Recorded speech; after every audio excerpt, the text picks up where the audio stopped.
Okay, we're going to install WordPress on your server.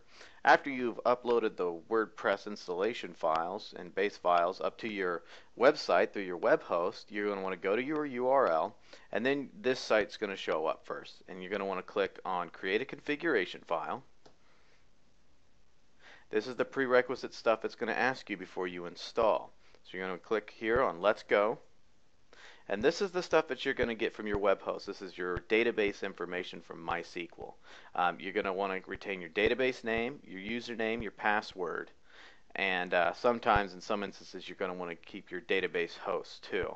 A list of them is right here. If you are on 1&1, DreamHost, GoDaddy, ICDsoft, Media Template Grid Server, Pair Networks, Rackspace Cloud, Yahoo, or TopHost, there's a chance that you might actually be changing the database host information.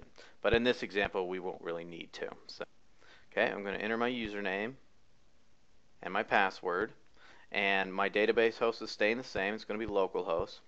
Your table prefix is used in case that you need to install more than one WordPress in one database. Sometimes this is useful if you're creating a lot of small blogs and you don't need to have a ton of databases sitting on your web host.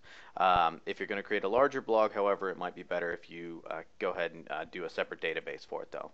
After your information is in, you're going to hit submit. And if everything runs and checks out okay with your web host, this should show up. Otherwise, it'll say error establishing database connection. So you want to run the install. This is where it actually puts all the tables in the database. Okay, and here's your blog. Here is my and your email address. And usually you want to keep this checked if you're going to have a public blog. Install WordPress. And here's your username and password. You are all set.